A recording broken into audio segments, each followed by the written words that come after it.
નમસ્કાર વિદ્યાર્થી મિત્રો, ફરી એકવાર સ્વાગત છે તમારું। આજે આપણે વિધેય ચેપ્ટરના અંતિમ પાઠમાં અભ્યાસ કરવાના છે, જેમાં બાકી રહેલા પ્રશ્નો સ્વાધ્યાય 2 ને અનુસરણના, જેમાં આપણે આગળ વધશું। સ્વાધ્યાય 2 નો 7મો પ્રશ્ન। વિધેય f અને g આપ્યું છે વિદ્યાર્થીઓ r tends to r, fx છે x+1 અને gx છે 2x - 3। તો આપણે મેળવવા કીધું છે f + g, f - g અને f ભાગ્યા g। વિદ્યાર્થીઓ, જ્યારે બી તમને આ રીતે સરવાળો, બાદબાકી અથવા ભાગાકાર પૂછે તો તમારે સૌપ્રથમ પ્રદેશ f અને પ્રદેશ g બંનેના છેદગણ કરવાના રહેશે વિદ્યાર્થીઓ। યસ, બંનેના છેદગણ શું આવશે?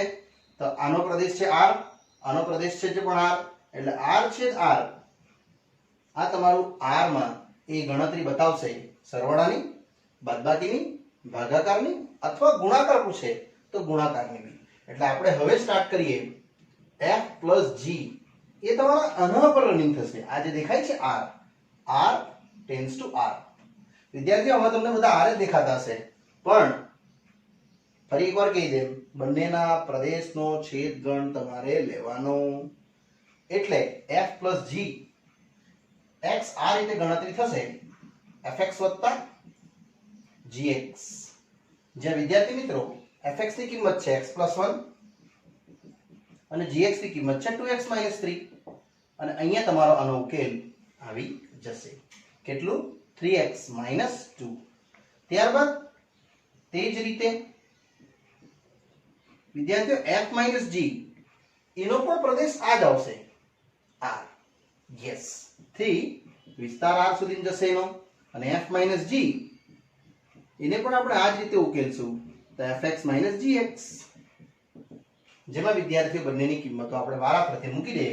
તો fx છે મારી પાસે x+1 આવ્યું, અને gx છે 2x - 3। બસ ત્યારબાદ આનો ઉકેલ મેળવી દો, -2x + 3, એટલે ટોટલ વિદ્યાર્થીઓ તમને આવવાનું 4 - x। આ ઉકેલ તમારો f - g નો આવશે। ત્યારબાદ વિદ્યાર્થી મિત્રો આપણે આગળ વધશું તો હવે ભાગાકાર વિશે। તો ભાગાકાર છેદ હંમેશા 0 ની હોવો જોઈએ, એ પ્રમાણેની ગણતરી આપણે બતાવવાની હોય। એટલે વિદ્યાર્થીઓ હવે હું જઈશ ભાગાકાર f ભાગ્યા g।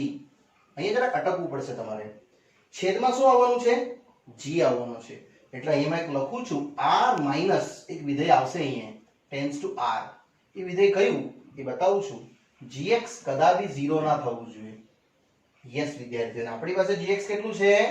2x - 3, અને 0 ના બને એટલે 2x ≠ = 3। આ ત્રણને ડાબાથી જમણા લઈ લીધું છે મેં, એટલે x તમારું ≠ = 3/2 આવશે। અને એ જ વિદ્યાર્થીઓ અહીંયા લખવા પડશે તમારે i1, કારણ કે છેદ તો 0 થઈ જાય તો અશક્ય થઈ જાય। એટલે અહીંયા f ભાગ્યા g વિધેયને આ રીતે આપણે મેળવી શકાય વિદ્યાર્થીઓ, fx ભાગ્યા gx, જ્યાં fx છે મારી પાસે x+1, પણ gx છે કેટલું? 2x - 3, જ્યાં આ કમ્પલસરી લખવું પડે, 2x - 3 ≠ = 0, એટલે x ≠ = કેટલું? 3/2, જે મેળવ્યું છે મેં। એટલે આનો પ્રદેશ તમારો r - 3/2 આવશે વિદ્યાર્થીઓ। તે સિવાયનો બધી કિંમત આવી શકે, પણ આ જે છે આ મૂલ્ય એટલું ના આવી શકે। ચલો વિદ્યાર્થીઓ, આ x ≠ = 3/2 જેવું આવ્યું આપણું, આ x+1 ભાગ્યા 2x - 3, જે આપણો ભાગાકારનો નિયમ હતો, છેદમાં અહીંયા 0 ના હોઈ શકે, એટલે આપણે આ જોયું। હવે વિદ્યાર્થીઓ આવે છે નેક્સ્ટ પ્રશ્ન, પ્રશ્ન નંબર 8, જે એકદમ સરળ છે। 1 1 2 3 0 - 1 અને -1 - 2 આ એક વિધેય આપ્યું છે, અને f આપ્યું છે z ટેન્ડ્સ ટુ z, અને એનું મૂલ્ય fx = ax + b આપ્યું છે। તો તમારે a અને b મેળવવાનું છે। તો વિદ્યાર્થીઓ આપણે આનો ઉપયોગ કરશું, જે f નો પ્રદેશ છે કેટલો? યસ, આપણો પ્રદેશ છે આ, તમારે પહેલા સ્થાન લઈ લેવાના, 1 2 0 -1, અને બધા મૂલ્યો વિદ્યાર્થીઓ વારાફરતી તમે fx માં મેળવી શકો, ax + b, જેમાં તમે આ જોયું હશે, તમને જે આપ્યું છે પ્રદેશ અને વિસ્તાર, એમાં અહીંયા પ્રદેશ છે તમારો, અને આટલે છે સહપ્રદેશ। વિદ્યાર્થીઓ, પ્રદેશમાં તમે જ્યારે 1 લીધું ત્યારે તમને 1 મળ્યું જ છે, ત્યારબાદ 2 લીધું તો તમને 3 મળેલું જ છે, 0 લીધું ત્યારે તમને -1 મળ્યું છે, અને જ્યારે -1 લીધું ત્યારે તમને મળ્યું છે -3. આ પ્રશ્નમાં ઓલરેડી આપવામાં જ આવ્યું છે, એટલે અહીંયા મેં f ની કિંમત પહેલા 1 મૂકીશ, x ની જગ્યાએ 1. પણ f1 શું છે? જ્યારે 1 મૂક્યું પ્રદેશ ત્યારે વિસ્તાર કેટલો આવ્યો? 1. એટલે અહીંયા 1 લખાશે અને આને સમીકરણ નંબર 1 દર્શાવાશે. યસ વિદ્યાર્થીઓ, તે જ રીતે હવે તમે સેકન્ડ યુઝ કરી શકો તથા f2. તો આ જ રીતે x ની જગ્યાએ 2 મૂકી દઉં. પણ જ્યારે આપણે 2 મૂક્યું ત્યારે શું મળ્યું? યસ, ત્યારે 3 મળ્યું છે. એટલે અહીંયા તમે 3 લખી શકો, 2a + b નાને સમીકરણ નંબર 2 આપી શકો. વિદ્યાર્થીઓ, તે જ પ્રમાણે તમારે 0 મૂકીને -1 અથવા -1 મૂકીને -3 એવા બાકીના બે સમીકરણ બી તમે બનાવી શકો. પણ એ જરૂરી નથી. આપણે બે સમીકરણ જેવા મળી ગયા છે, હવે આપણે એને ઉકેલ કરી નાખીએ લોપની રીતથી, એટલે તમારો પ્રશ્નનો ઉત્તર આવી ગયો. એટલે ફક્ત મેં 1 અને 2 ને ખાલી વિદ્યાર્થીઓ ઉકેલું છું. એટલે 1 તથા 2 પરથી શું મળશે? a + b 1 અને 2a + b બરાબર 3. ત્યારબાદ વિદ્યાર્થીઓ બંનેને તમે વારાફરતી સોલ્વ કરતા જાઓ. એકદમ સરળ રીતે આન્સર આવી જશે. આ કેન્સલ, અહીંયા આવશે -a, અહીંયા આવશે -2. એટલે વિદ્યાર્થીઓ a કેટલું આવી ગયું તમારું? 2. અને એ જ a = 2 ને કાં તો ફર્સ્ટમાં કાં તો સેકન્ડમાં મૂકી દઈએ. યસ, મેં મૂકું છું ફર્સ્ટમાં. 1 પરથી a + b બરાબર 1 એટલે 2 + b બરાબર 1 માટે b આવશે વિદ્યાર્થીઓ 1 - 2. આ પ્રશ્નનો ઉત્તર વિદ્યાર્થીઓ અહીંયા તમારો આવી ગયો.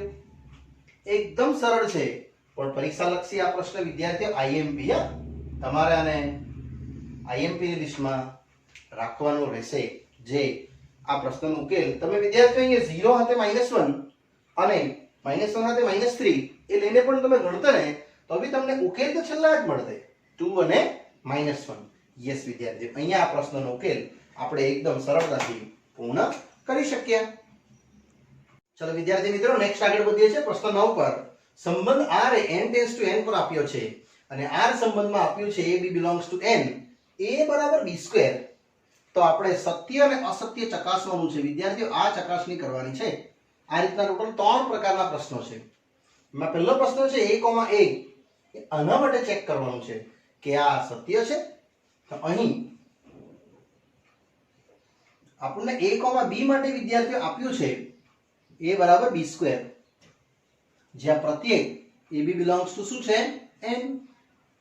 a નો ઉપયોગ કરીને મેં આ ચકાસું છું. માટે a, a શું આવશે વિદ્યાર્થીઓ? યસ, a = a² આવશે. એ સત્ય કહેવાય? તો ના, જે અસત્ય છે. કેમ?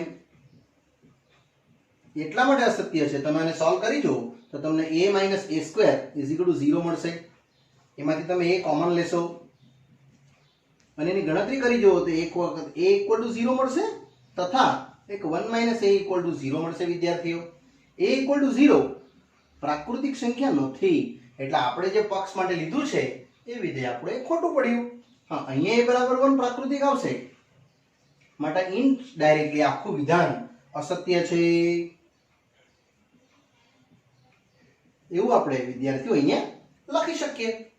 ત્યારબાદ આવે છે હવે એમાં જ નેક્સ્ટ પ્રશ્ન સેકન્ડ વન. જે સેકન્ડ પ્રશ્ન પણ આપણે ચકાસવા કીધો છે આ સિદ્ધાંતમાં. તો આપણે સેકન્ડ પ્રશ્ન તરફ આગળ વધશું, જેમાં હેડિંગ છે તમારું વિધેયમાં a, b belongs to R, તો b, a belongs to R. આ રીતે વિદ્યાર્થીઓ તમને જોવા માટે કીધું છે આમાં, જેને આપણે વિદ્યાર્થીઓ આનો જ ઉપયોગ કરીને ચકાસવાના છે. આપણો મૂલ્ય છે a = b², એનો જ ઉલ્લેખ મેં અહીંયા કરું છું. એટલે સૌપ્રથમ તો લેશું જો ab belongs to R, તો પાક્કું વિદ્યાર્થીઓ તમે આના માટે લખી શકો કે a = b² પક્ષ પરથી.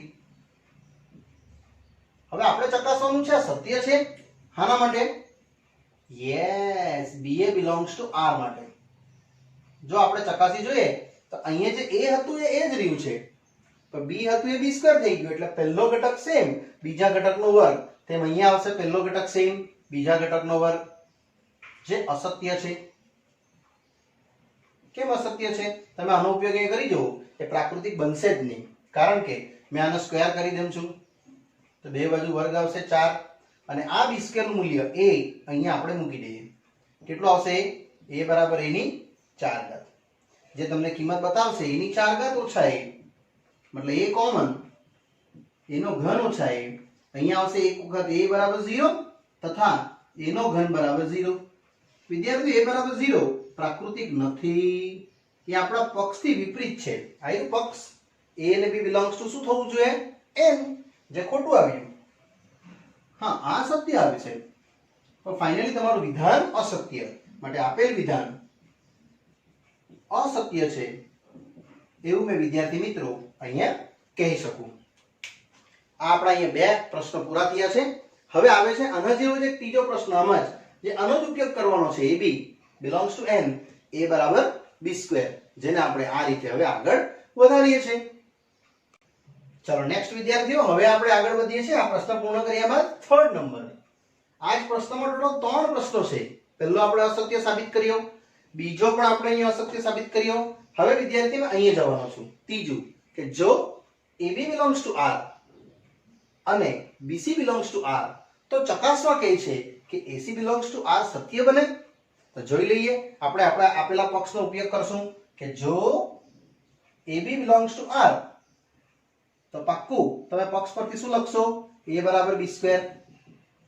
નેક્સ્ટ, જો bc belongs to r, વિદ્યાર્થીઓ જો થી ચાલુ થઈને તો સુધીનો જે પ્રશ્ન હોય ને એને આપણે પક્ષ કહેવાય, અને તો પછી જે આવે ને એને આપણે સાબિતી કહેવાય અથવા ચકાસણી કહેવાય. એટલે આપણે જો સુધીની તો સુધીનું બધું એક સાથે લઈ લેવાનું પક્ષમાં. Next, bc belongs to r, તો તમે કહી શકો b બરાબર c². સમીકરણ નંબર 2. હવે ચકાસવાનું છે ac belongs to r. Yes, ac belongs to r માટે શું આવશે? સાબિત કરવું છે કે, અથવા તમે આવું પણ લખી શકો વિદ્યાર્થીઓ, સાબિત કરવાની જગ્યાએ ચકાસવું છે કે, આવું લખશો તો વધારે ઉત્તમ રહેશે. ચકાસવું છે કે ac belongs to r માટે વિદ્યાર્થીઓ આપણે શું લાવવું જોઈએ? જો ac belongs to r હોય આના પ્રમાણે, તો અહીંયા શું આવશે? a બરાબર c². આ મારે સાબિત કરવું પડે, તો આ મારી સાબિતી સત્ય કહેવાય. હવે મેં 1 અને 2 નો ઉપયોગ કરું છું. 1 તથા 2 પરથી તમે a બરાબર b² લાવેલા છે અને b બરાબર c² લાવેલા છે. ફક્ત તમે આનો સ્ક્વેર કરી નાખો, b² બરાબર c ની 4 ઘાત. હવે વિદ્યાર્થીઓ આને અને આને તમે સરખાઈ નાખો તો તમને a બરાબર b² અને b² બરાબર c ની 4 ઘાત, એટલે a બરાબર c ની 4 ઘાત મળે. જે આપણે સાબિત કરવાનું હતું તે નથી આવ્યું. આપણે શું સાબિત કરવાનું હતું? a બરાબર c². તો આ ચકાસણી સત્ય બને, જે નથી બની એનો મતલબ આપણું જે વિધાન છે એ અસત્ય છે. યસ, માટે વિધાન અસત્ય છે એવું મેં વિદ્યાર્થી મિત્રો અહીંયા આ પ્રશ્નને લખીને આ પ્રશ્નને અહીંયા વિદ્યાર્થીઓ હું પૂર્ણ કરું છું. ચલો વિદ્યાર્થીઓ, ધીરે ધીરે આગળ વધું છું નેક્સ્ટ પ્રશ્ન તરફ. પ્રશ્ન નંબર 10. એમાં પણ આ ચકાસવાનું છે સત્ય કે અસત્ય. ગણ એ આપ્યું છે 1 2 3 4 અને ગણ બી આપ્યું છે 1 5 9 11 15 16, અને અહીંયા એક વિધેય આપ્યું છે f 1 5 2 9 3 1 4 5 અને 2 11, અને બે પ્રશ્નો નાના નાના પૂછ્યા છે. પહેલો પૂછ્યું છે f એ a થી b પરનો સંબંધ છે, અને બીજો f એ a થી b પરનો વિધેય છે. તો આપણે બંને સાથે સમજી શકશું. સંબંધ છે કે એની પહેલા એ ચકાસું તો મેં તમને અહીંયા ઈઝીલી એક આકૃતિ બતાવી દઉં છું જે તમને સમજવામાં સરળતા પડશે. એ છે તમારું 1 2 3 4 અને b છે 1 5 9 11 15 અને 16. વિદ્યાર્થી બહુ ઈઝી છે, ખાલી તમે આકૃતિ પાડશો ને એટલે સમ થઈ જશે. જો પહેલું 1 થી 5 એટલે 1 થી 5 આ રીતે જશે, 2 થી 9, 3 થી 1, 4 થી 5 અને 2 થી 11. તમે જ જોઈ લો આ સંબંધ કહેવાય? હા કહેવાય. વિધેય માટે સેમ જ આકૃતિ બતાવવાનો છું, બંને સાથે સમજાવું છું, તમને બહુ મજા આવશે સમજવાની. 1 2 3 4 અને આ રહેશે 1 5 9 11 15 16 વિદ્યાર્થીઓ. અને બી આકૃતિમાં આ જ રીતે પરોવી દઈશ મેં. એક 1 થી 5, ત્યારબાદ 2 થી 9, ત્યારબાદ 3 થી 1, ત્યારબાદ 4 થી 5 અને 2 થી 11. તમને યાદ હોય તો વિધેય માટે શું હતું? પ્રદેશના બધા સભ્યો સહપ્રદેશ સાથે સુસંગત થવા જોઈએ. આ સુસંગત છે? ના. 2 9 અને 2 11 એ સુસંગત નથી, એટલા વિધેય નથી. અને રહી વાત આની, તો સંબંધ તો છે. અહીંયા a થી b ના બધા સંબંધો બતાવે છે તમને. જો a ના બધા સંબંધો b સાથે જોડાયેલા છે, એટલે અહીંયા આપણે લખશું કે હા f A a tends to b પરનો સંબંધ છે. પણ અહીંયા નથી વિધેય. કેમ? અહીં લખવાનું પ્રદેશ નો ઘટક.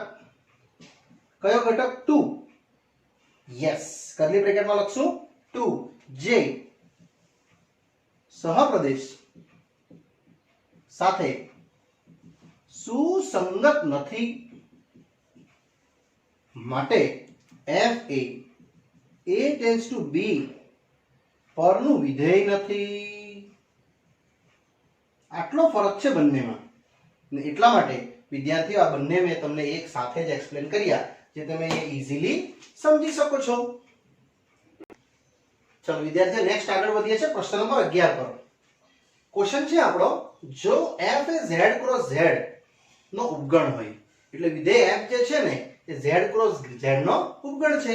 z એટલે આપણો પૂર્ણાંક. હવે એમાં વિધેય આપ્યું છે a, b અને a plus b, જ્યાં ab belongs to z. તો પૂછે છે f એ z થી z પરનું વિધેય છે? ચકાસવાનું છે. તો બહુ ઈઝી રીતે આપણે જોશું. પહેલા તો z શું છે સમજી લઈએ.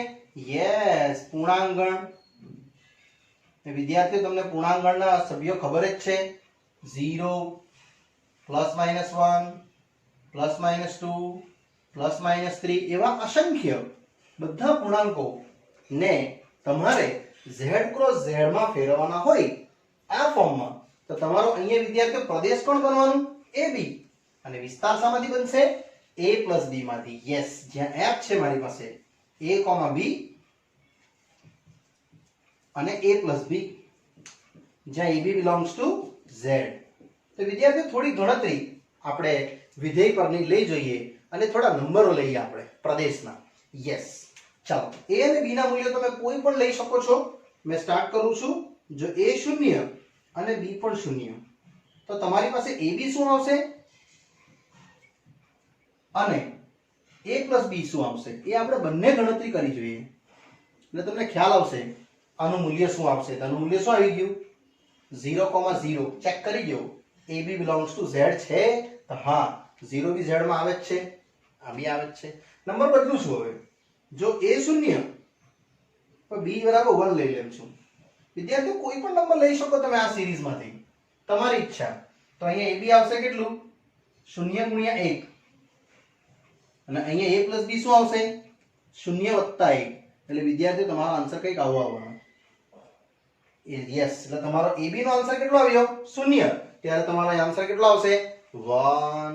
હવે તમે આને આકૃતિ પર મૂકી શકો છો. તમને તરત જ ખ્યાલ આવી જશે. આ આપણો પ્રદેશ ગણ, અહીંયા આપણો સહપ્રદેશ ગણ. તમારે ab મૂલ્ય અહીંયા રહેશે. આ તમારું ab નું મૂલ્ય છે એવું સમજો. આ અહીંયા a plus b નું મૂલ્ય છે. ab નું મૂલ્ય 0, આન્સર આવશે 0. પછી ab નું મૂલ્ય પાછું 0, ત્યારે આન્સર આવશે કેટલો? 1. તમે જ જોઈ લો. આ વિધેય કહેવાય? તો ના. પ્રદેશના સભ્યો સહપ્રદેશ સાથે સુસંગત નથી, એટલા માટે આ f એ z થી z પરનું વિધેય નથી. વિદ્યાર્થીઓ તમે અહીંયા કોઈ બીજો નંબર પણ લેશો ને તો પણ ચાલે, પણ તમારે અહીંયા એવું કંઈ સાબિત કરીને બતાવી દેવાનું કે આ રીતે બે અલગ અલગ વિધેયના સુસંગત થતા મૂલ્યો નથી. એટલે તમારે એ ખાલી આટલું લખવાનું કે પ્રદેશ નો ઘટક કોણ? 0. યસ, પ્રદેશનો ઘટક 0 જે સહપ્રદેશ સાથે સુસંગત નથી. માટે f A z tends to z પરનું વિધેય નથી. તમે આને વિધેય છે એવું કહી જ નહીં શકો. આ પૂર્ણાંક વિધેયના મૂલ્યો તમે અહીંથી કોઈ પણ લઈને વિદ્યાર્થીની ચકાસણી કરી શકો. યસ, મેં જે નંબર લીધા એ જ લેવા જરૂરી નથી. તમે કોઈ બીજા નંબર લઈને બી કરી શકો, પણ મેં એટલા માટે 0 લીધા જેથી કરીને તમને ગણતરી મેં ઈઝીલી અહીંયા એક્સપ્લેન કરી શકું. ચાલો વિદ્યાર્થીઓ, નેક્સ્ટ પ્રશ્ન આવી રહ્યો છે એકદમ મજેદાર અને સરસ મજાનો. ગણ એ છે 9, 10, 11, 12, 13 અને વિધેય આપ્યું છે f a tends to n, એટલે a આપણો પ્રદેશ થઈ ગયો, n આપણો સહપ્રદેશ થઈ ગયો અને વિધેય પૂછ્યું છે n નો મહત્તમ અવિભાજ્ય અવયવ. યસ, અવિભાજ્ય તો ખરો જ પણ મહત્તમ, અને પૂછે છે f નો વિસ્તાર કેટલો. તો પહેલા તો વિદ્યાર્થીઓ મેં પ્રદેશથી સ્ટાર્ટ કરીશ. મારી પાસે પ્રદેશ છે a 9, 10, 11, 12, 13 ને એને સ્ટાર્ટ કરીએ આપણે fn માં મૂકીને. fn શું છે? n નો મહત્તમ અવિભાજ્ય અવયવ. એટલે વિદ્યાર્થીઓ પહેલા આપણે 9 મૂકી દઈએ, ત્યારબાદ મેં 10 મૂકીશ, પછી 11, તે જ રીતે 12 અને વિદ્યાર્થીઓ તે જ રીતે 13. આ રીતે તમારે મૂલ્ય મૂકવાના રહેશે. પહેલા લખશે 9 નો મહત્તમ અવિભાજ્ય અવયવ. તમે એ કમ્પ્લીટ બી લખી શકો, નો ઇશ્યુ. 9 નો મહત્તમ અવિભાજ્ય અવયવ. વિદ્યાર્થી 9 ના અવયવ તમને ખ્યાલ હશે. યસ, 9 ના અવયવ આવી ગયા. 1, 3, 9. 9 ના અવયવ 1, 3 ને 9. એમાંથી અવિભાજ્ય કોણ? અવિભાજ્ય ફક્ત 3. એટલે તમે અહીંયા 3 લખશો અને પોતે મહત્તમ તો છે જ. મહત્તમ એટલે 9 નથી લખવાનું, તમારે પેલા અવિભાજ્ય શોધવાનું છે, પછી એનો મહત્તમ. તે જ પ્રમાણે 10, તો 10 નો મહત્તમ અવિભાજ્ય અવયવ. વિદ્યાર્થી 10 ના અવયવ પાડી બતાવું છું એ સાઈડ પર. 1, 2, 5 અને 10. એમાંથી અવિભાજ્ય કોણ? અવિભાજ્ય 2 અને 5 બે જ છે, અને એમાંથી મહત્તમ કોણ તે તમારે અહીં લખવાનું રહેશે. તે જ પ્રમાણે 11 નો મહત્તમ અવિભાજ્ય અવયવ એ તો પોતે 11 જ રહેશે, કારણ કે 11 ના અવયવ કેટલા? વિદ્યાર્થીઓ 11 ના અવયવ પાડો તો 1 અને 11 પોતે. આ જે એરો પાડ્યો છે સાઈડમાં તમારે સમજવા માટે લખ્યું છે મેં, તમારે પાડવાનો નથી. ચાલો, તે જ રીતે 12 નો મહત્તમ અવિભાજ્ય અવયવ. તો 12 ના અવયવ કેટલા પડે વિદ્યાર્થીઓ?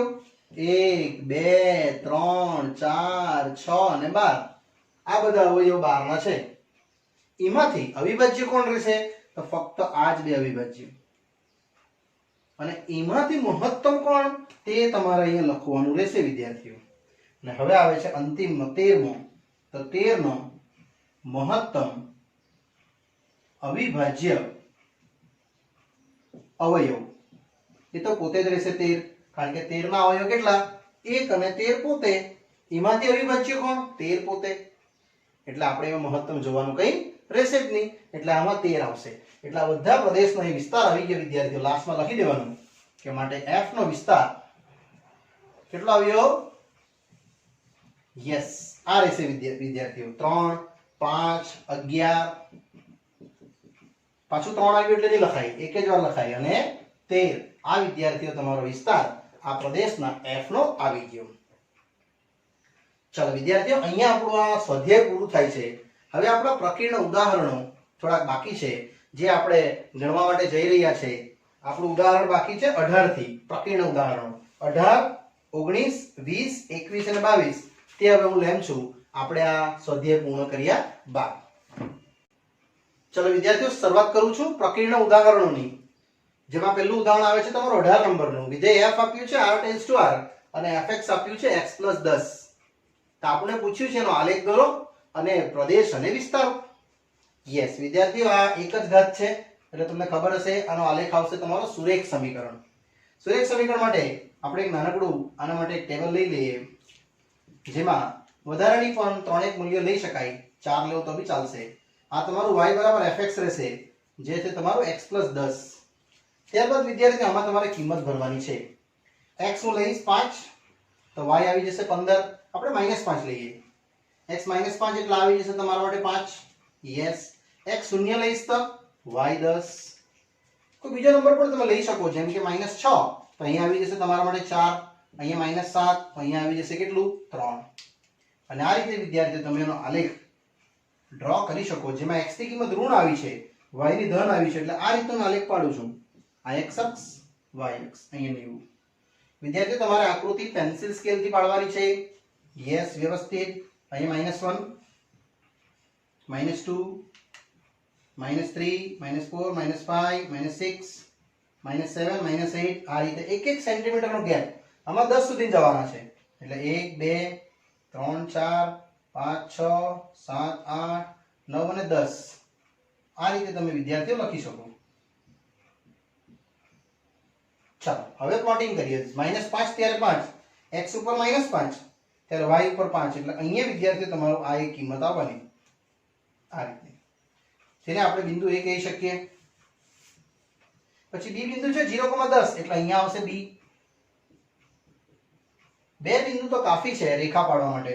તમે આને હવે સ્ટ્રેટ એક લાઈન ડ્રો કરી શકો આ રીતે, અને એ જ તમારા માટે fx રહેશે કેટલું x + 10. બાકીના અન્ય મૂલ્ય મૂકવા હોય તો મૂકી શકો. -6 પર 4 એટલે થોડુંક અહીંયા આવશે આ. પછી -7 પર -3 એટલે 3 અહીંયા આવશે થોડું અહીંયા. ક્લિયર? ફક્ત બે બિંદુ તો કાફી. એટલે વિદ્યાર્થીઓ તમારો પ્રદેશ આવી ગયો કેટલો r જ છે, અને વિસ્તાર કેટલો r. કારણ કે કોઈ બી એક રેખાનો વિસ્તાર કેટલો હોય આટલેથી આટલું આ બતાવશે r+, અને આ બાજુ ડાઉનમાં જશે, આમ r માઈનસ જશે. એટલે વિદ્યાર્થીઓ તમારી આખી સીધી રેખા એ બે કેસમાં બતાવે છે, એક તો ધન એક તો ઋણ. એટલે આનો વિસ્તાર તમારો રહેશે કેટલો r, અને પ્રદેશ તો r છે જ. ત્યારબાદ આગળ વધીએ આપણે ઉદાહરણ નંબર 19 પર. ચાલો વિદ્યાર્થીઓ આગળ વધું છું પ્રકરણ ઉદાહરણમાં. ઉદાહરણ નંબર 19 જેમાં આપણે 3 પ્રકારના કેસીસ સાબિત કરવાના છે, જે હમણાં આપણે સ્વાધ્યાયમાં જોઈ ગયા. ક્વેશ્ચન છે તમારો વિધેય r q tends to q, એટલે એ પ્રદેશ પણ q છે અને સહપ્રદેશ પણ q જ છે. સંબંધ આપ્યો છે a, b, જ્યાં ab belongs to q. q એટલે વિદ્યાર્થી મિત્રો સમય સંખ્યા, હા કે, અને a - b ચકાસવાનું છે તમારે z. યસ વિદ્યાર્થીઓ, આપણે આ જ વસ્તુ ચકાસવાની છે. આ મેઇન છે. આની ચકાસણી આપણે કરી લીધી તો આપણે અહીંયા 3 વસ્તુ અહીંયા સાબિત કરી શકશું. ચાલો સ્ટાર્ટ કરું છું. સૌપ્રથમ એમાં પહેલું વિધેય જે આપણને આપવામાં આવ્યું છે first, a, belongs to r, એ આપણે ચકાસવાનું છે પ્રત્યેક a belongs to q માટે. તો અહીંયા જોઈ લેવું, તમને a, b શું આપ્યું છે, a - b belongs to z. એટલે આપણે લખવાનું કે પક્ષ પરથી, વિદ્યાર્થીઓ પક્ષ પરથી આપ્યું છે તમને a, b, A implies a - b belongs to z. માટે હવે આ ચેક કરશું આપણે a, એ શું બને છે. તો a, બનશે. અહીંયા a તો એ જ છે, તો b ની જગ્યાએ આવી જશે. એટલે અહીંયા તમે ચકાસણી કરી શકશો a - a, યસ 0, ને પાક્કું a belongs to z સત્ય છે, કારણ કે 0 એક પૂર્ણાંક છે. એટલે આપેલ વિધાન વિદ્યાર્થીઓ આપેલ વિધાન સત્ય છે. આવું આપણે બેફિકર કહી શકીએ. હવે જઈએ આપણે સેકન્ડ પર. આ જ રીતે સેકન્ડ વિધેય જોશું. વિદ્યાર્થીઓ સેકન્ડ વિધેય છે મારું ab belongs to r, જો સત્ય હોય તો ba belongs to r સત્ય ચકાસવાનું છે. એટલે જો ab belongs to r છે તો ચકાસવા કહે છે કે ba belongs to r. અને બી આ જ રીતે જોશું. પહેલું જે આપ્યું છે પક્ષ, એના વિશે વિચાર કરીએ તો ab belongs to r હોવાથી તમે કહી શકો કે તમારા માટે વિધેય શું છે, a - b belongs to z. બસ આને થોડુંક એવું ફેરવીએ કે જેથી કરીને b - a બની જાય. યસ, -1 કોમન લઈ લેમ તો અહીંયા b - a આવશે, તો બી belongs to z તો થવાનું જ કે નહીં. યસ, માટે તમે કહી શકશો કે b, a belongs to r, તો પાક્કું b - a belongs to z સત્ય છે. આ પ્રશ્ન તમને જરા ઉદાહરણથી બતાવું. સમજો કે મેં દાખલા તરીકે આવું લીધું હતું 1, 2, તો તમે 1 - 2 = -1 belongs to z તો કહેવાના જ હતા. હવે આની ફેરબદલી કરી નાખીએ એટલે 2, 1 આ બી તમે ચેક કરી શકો નંબર લઈને તો બી ચાલે. 2 - 1 આવશે વિદ્યાર્થીઓ 1, તો એ બી બિલોંગ્સ ટુ z તો છે જ ને. એટલે આ વસ્તુને સમજવા માટે તમે આ લખો તો બી ચાલે, સાથે ઉદાહરણ આ રીતે લખી દેવાનું. ને હવે આવશે વિદ્યાર્થીઓ ત્રીજું, જેમાં આપણે આ બીજું પેલા પૂર્ણ કરીને એક વાક્ય લખી દઈએ, પછી આપણે થર્ડ નો ઉલ્લેખ કરશું. અને વિદ્યાર્થીઓ જેવું આ ઉદાહરણ પતે એની નીચે તમે આ લખવાનું છે કે માટે વિધાન સત્ય છે. આ વિધાન કયું? AB belongs to R, તો BA belongs to R આપણે અહીંયા સત્ય સાબિત કર્યું. હવે હું જવાનું છું વિદ્યાર્થીઓ ત્રીજું વિધાન, જેમાં આપ્યું છે તમને જો AB belongs to R, તો પાક્કું તમે કહેશો A - B belongs to Z, જે આપણા પ્રશ્ન પ્રમાણે આપણે લઈ લેશું. આ જો થી ચાલુ થતા આને અને આને આપણે પક્ષમાં જ લેવાના છે, આ આપણે ચકાસવાનું છે. નેક્સ્ટ, જો BC belongs to R, વિદ્યાર્થીઓ આ લેતો છો હવે તો બી સેમ જ રહેશે. આ જ વિધેય જો AB belongs to R હતું તો A - B Z બન્યું, અહીંયા શું બનશે? B - C Z બનશે. આ બંનેને આપણે સરવાળો કરી નાખીએ. યસ, સરવાળો કરશું તો તમને એક વિધેય મળશે A - B વત્તા B - C, જેથી કરીને એ પણ તમારું belongs to Z થવાનું જ છે.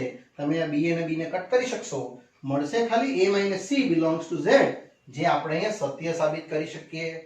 માટે જો A, C belongs to R, તો પાક્કું આવ્યું A - C belongs to Z. માટે આપેલ વિધાન વિદ્યાર્થીઓ અહીંયા સત્ય છે, આવું આપણે ઉલ્લેખ કરી શકીએ. અને આ ત્રણે ત્રણ જે આપણા પ્રશ્ન હતા કે એને સાબિત કરો કે જે આપણે એ પૂર્ણ કર્યા. એકદમ સરળ છે, ખાલી ચકાસવાનું જે હતું મેઇન એ જ છે આ A - B belongs to R. અહીંયા આપણે વિદ્યાર્થી ઉદાહરણ નંબર 19 આપણે એ પૂર્ણ કરીએ છીએ. ચલો વિદ્યાર્થીઓ નેક્સ્ટ પ્રશ્ન આવે છે ઉદાહરણ નંબર 20, જે આગળ આપણે સ્વાધ્યાયમાં ગણી ગયા છે એ જ પ્રશ્ન છે, પણ જરા કંઈ અલગ રીતે પૂછ્યો છે. વિધેય f આપ્યું છે 1 1 2 3 0 -1 -1 -3 અને f આપ્યું છે z ટેન્ડ્સ ટુ z. એ સુરેખ વિધેય હોય તો આપણે વિધેય મેળવવાનું છે fx. યસ વિદ્યાર્થીઓ, સુરેખ વિધેય એટલે સિંગલ ઘાત વાળું. એટલે અહીંયા આપણે આ જ રીતે પહેલા એક આકૃતિ સમજી લઈએ, જે મેં તમને આગળ એક સ્વાધ્યાય બતાવી. પ્રદેશ અને સહપ્રદેશ ના જે મૂલ્ય હતા તમને આપેલું છે, 1 લીધું ત્યારે 1, આને લીધું છે વિદ્યાર્થીઓ સેમ 2 લીધું ત્યારે તમને 3 મળે છે. નેક્સ્ટ 0 લીધું ત્યારે -1 મળે છે, અને -1 લીધું ત્યારે -3 મળે છે. આ રીતે તમે વિદ્યાર્થીઓ અહીંયા આકૃતિ સૌપ્રથમ પહેલા પાડી દેવાની. હવે આપણો વિધેય આપ્યું છે સુરેખ વિધેય, એટલે લખવાનું fx એ સુરેખ વિધેય હોવાથી તમારે અહીં fx ધરવું પડશે વિદ્યાર્થીઓ. કોઈ પણ ધારી શકાય, આપણે ax + b ધારવાનો છે અને એમાં કોઈ પણ બે મૂલ્ય મૂકી દેશું, કારણ કે આ આપણે આગળ સ્વાધ્યાયમાં કરી ગયા એ જ પ્રશ્ન છે, એટલે રિપીટ પ્રશ્ન છે. ચાલો પહેલા હું લઉં છું 1, અહીંયા આવશે a * 1 + b, અને શું આપ્યું છે જ્યારે 1 લીધું ત્યારે આન્સર 1, એટલે અહીંયા તમે 1 મૂકીને વિદ્યાર્થીઓ આને સમીકરણ નંબર 1 કહી શકો. ત્યારબાદ હવે આપણે 2 લેશું તો બી ચાલશે, 0 લેશું તો બી ચાલશે, અથવા -1 લેશું તો બી ચાલશે. મેં સેકન્ડ વિધેય લઉં છું f2, એટલે આ લઉં છું 2, અમે x ની જગ્યાએ 2 મૂકી દઉં છું, એટલે a * 2. જ્યારે તમે f2 મૂક્યું ત્યારે આન્સર શું આવે છે 3, નાને તમે સમીકરણ નંબર 2 કહી શકો. હવે વિદ્યાર્થીઓ 1 અને 2 ને લોપની રીત કરતા, યસ 1 તથા 2 ને ઉકેલતા, એટલે તમને પહેલું સમીકરણ આવવાનું a + b = 1 અને 2a + b = 3. બસ આનો ઉકેલ કરી નાખીએ એટલે તમને a અને b ના મૂલ્યો મળી જશે, જેમાં આ b અને આ b કેન્સલ. a - 2 આવશે -a, અહીંયા આવશે -2, એટલે વિદ્યાર્થીઓ a બરાબર આવશે ફક્ત કેટલું 2. યસ, અને તમે પાછો મૂકી દો એટલે તમને અહીંયા b પણ મળી જવાનું 1 - 2, એટલે ફક્ત આન્સર આવશે b નો કેટલો -1. આ રિપીટ ક્વેશ્ચન છે વિદ્યાર્થીઓ, ઓલરેડી આગળ ગણ્યો જ છે મેં. હવે આપણે a અને b પરથી આ કિંમત મૂકી દઈએ એટલે તમને વિધેય fx જે માંગેલું તો તે આવી ગયું. માટે માંગેલ સુરેખ વિધેય કેટલું લીધું હતું આપણે fx? Yes, ax + b. એમાં આપણે a અને b ની કિંમત મૂકી દઈએ. a લાવ્યા આપણે 2, એટલે અહીંયા આવશે 2x, b લાવ્યા -1. એટલે આ પ્રશ્નનો ઉત્તર વિદ્યાર્થી મિત્રો અહીંયા 2x - 1 આવી શકે, જે એકદમ સરળ છે. ત્યારબાદ હવે આગળ વધીએ આપણે ઉદાહરણ નંબર 21 પર. ચલો વિદ્યાર્થીઓ, આ પૂર્ણ કર્યા બાદ વિધેય હવે નેક્સ્ટ દે છે આપણે ઉદાહરણ નંબર 21. વિધેય આપ્યું છે તમને x² + 3x + 5 છેદમાં x² - 5x + 4 ના પ્રદેશ ગણ મેળવો. યસ વિદ્યાર્થીઓ, આવો સેમ દાખલો આપણે સ્વાધ્યાયમાં પણ કરેલો જ છે લાસ્ટ પાર્ટમાં. અમે આપણે આ ખાલી છેદ ગણ વિશે જોવાનું છે. અને આ વિધેય કયું છે? યસ, આ સમમેય વિધેય છે. એટલે આપણે લખવાનું આપેલ સમમેય વિધેય જો fx આવી રીતે હતે તો px ભાગ્યા qx આવશે. અને સમમેય વિધેયમાં હંમેશા વિદ્યાર્થીઓ તમારું જે છેદગણ છે qx એ 0 કોઈ દિવસ નહીં થાય. એટલા માટે તમારે અહીંયા આ વિધેય જે fx આપ્યું છે એ આપણે છેદગણ આપણે 0 ના થાય એ રીતે ગણતરી મેળવવાની છે. લખી દેવાનું કે જ્યાં x² - 5x + 4 આ 0 ના હોઈ શકે તો જ એનો પ્રદેશ ગણ બની શકે. 4 ના હોય પાડો 1 લાવવા માટે, એટલે x² - 4x -1x એટલે x common x - 4 -1 common x - 4. એટલે વિદ્યાર્થીઓ આ રીતે તમને વિધેય જોવા મળશે એક x - 4 અને એક x - 1. બંનેને વારાફરતી સોલ્વ કરો એટલે x - 4 નોટ ઇક્વલ ટુ 0 તથા એક x - 1 નોટ ઇક્વલ ટુ 0. એટલે વિદ્યાર્થી એક આવશે તમારું નોટ ઇક્વલ ટુ 4 અને એક આવશે નોટ ઇક્વલ ટુ 1. આનો મતલબ એવો થયો કે તમે 4 અને 1 અહીંયા મૂકી શકો તો આન્સર 0 થઈ જાય છે. અને વિદ્યાર્થીઓ છેદ 0 થઈ જાય તો એનો ઉકેલ મળી નહીં શકે, અશક્ય. માટે તમારે આ વિધેય પરથી જે નક્કી કર્યું એટલે તમારો પ્રદેશ આવી ગયો કેટલો? r માંથી તમારે આ 1 અને 4 ને દૂર કરવા પડે વિદ્યાર્થીઓ. એટલે આખી સંખ્યા રેખામાંથી 1 પણ નીકળી જશે, 4 પણ નીકળી જશે. તે સિવાયના ઘટકો તમે અહીં મૂકી શકો તો તમારે એનો પ્રદેશ મળ્યો કહેવાય. જે અહીંયા આપણે બહુ જ સરળતાથી આ આપણે પ્રશ્ન પૂર્ણ કર્યો છે. ચલો વિદ્યાર્થીઓ, નેક્સ્ટ પ્રશ્ન આવે છે ઉદાહરણ નંબર 22, જે આપણા પ્રશ્ન જે અંતિમ પ્રશ્ન છે આ ચેપ્ટરનો. વિધેય fx આપ્યું છે 1 - x 1 અને x + 1 અનુક્રમે x <0, x = 0 અને x <0. માટે આપણે મેળવવાનું છે fx વિધેયનો આલેખ. વિદ્યાર્થીઓ, આલેખ પાડતા પહેલા તમારે એક એક વિધેયના પર્ટિક્યુલર મૂલ્યો અલગથી ગણવા પડે. તો x <0 તો 0 થી નાની સંખ્યા આપણે થોડીક લખી દઈએ, વધારાની 3 4 લખશો તો ચાલશે. 0 થી નાની -1 -2 -3 અને આ વિધેયમાં તમે મૂકી દેવું એટલે અહીં લાગશે 1 - -1 એટલે ટોટલ તમને મળવાનું વિદ્યાર્થીઓ કેટલું? 2. તે જ પ્રમાણે આગળ -2 મૂકી દઈશ તો તમને વિદ્યાર્થીઓ કેટલું મળશે? 3. અને તે જ પ્રમાણે -3 મૂકી દઈશ તો તમને વિદ્યાર્થીઓ મળશે કેટલું? 4. બીજા વિધેય પણ મૂકી શકાય આ રીતે નંબરો, પણ તમારે ખાલી પેલા x <0 વાળું સમજવાનું રહ્યું. ત્યારબાદ વિદ્યાર્થીઓ આગળ વધીશ x = 0 મૂકીને, અને પછી હું આગળ વધીશ x < 0 માટે. અને ત્યારબાદ આપણે આલેખ દોરવા માટે રેડી થઈ શક્યા કહેવાય, જેને આપણે આ રીતે વધારશું. હવે જ્યારે x = 0 છે ત્યારે તમને આપ્યું છે વિદ્યાર્થીઓ fx કેટલું છે? Only and only 1. જો એટલે અહીંયા તમે x 0 મૂકશો ત્યારે તમને 1 મળશે. ને હવે લાસ્ટ અંતિમ ચરણમાં fx આપ્યું છે તમારું x + 1, પણ એ ક્યારે? x < 0. તો વિદ્યાર્થીઓ 0 થી મોટી સંખ્યા આપણે થોડીક મૂકી જોઈએ. પહેલા 1 મૂકીએ, પછી 2 મૂકીએ, પછી 3 મૂકીએ. 3 સંખ્યા તો કાફી છે. 2 મળશે, 3 મળશે અને અહીંયા 4 મળશે. એટલે તમારો આલેખ રેડી થઈ ગયો વિદ્યાર્થીઓ, એકદમ સરસ મજાનો. આ આપણું x એક્સિસ રહેશે, આ આપણું y એક્સિસ રહેશે. અહીંયા 0 -1 -2 -3 આપણે જેટલા નંબરો લીધા છે એટલા પ્લોટિંગ કરીએ. અને આ તરફ છે 1 2 3. y એક્સ પર મેક્સિમમ 4 સુધી ગયું છે એટલે 1 2 3 4. ચાલો પહેલું -1 લીધું ત્યારે 2, -1 લીધું ત્યારે 2 એટલે અહીંયા આવે છે. પછી જ્યારે -2 લીધું ત્યારે -3 એટલે 3 આવે છે, અહીંયા 3 આવશે એપ્રોક્સિમેટલી. પછી -3 લીધું ત્યારે 4 એટલે આમ ઉપર ગ્રાફ જાય છે વિદ્યાર્થીઓ. 0 લીધું ત્યારે 1 અહીંયા આવશે. ત્યારબાદ 1 લીધું ત્યારે 2 એટલે અહીંયા આવશે આમ. ત્યારબાદ 2 લીધું ત્યારે 3 એટલે થોડું ઉપર જશે આમ. પછી 3 લીધું ત્યારે 4 હજુ થોડું ઉપર જશે. એટલે આ રીતે વિદ્યાર્થીઓ તમારો આલેખ આ શેપમાં આવ્યો. બે કિરણનો યોગ ગણ જે આ વિધેયનો આલેખ વિદ્યાર્થી મિત્રો તમને મળી શકે છે. અને આપણે ફક્ત આલેખ જ પૂછ્યો છે એટલે આપણે અહીંયા આલેખ આટલો અહીંયા પૂર્ણ કરી શકીએ છીએ. ચાલો વિદ્યાર્થી મિત્રો, અહીંયા આપણો આ વિધેય ચેપ્ટર પાર્ટ 2 આપણું પૂર્ણ થાય છે. હવે આગળનો અભ્યાસ વિદ્યાર્થીઓ હું પ્રશ્ન આગળ જવાનો છું. આપણું ચેપ્ટર 3 જે ત્રિકોણમિતીય પ્રતિવિધેયો જે આપણે નેક્સ્ટ પાર્ટમાં અભ્યાસ કરશું. ત્યાં સુધી રજા આપશો. Bye bye.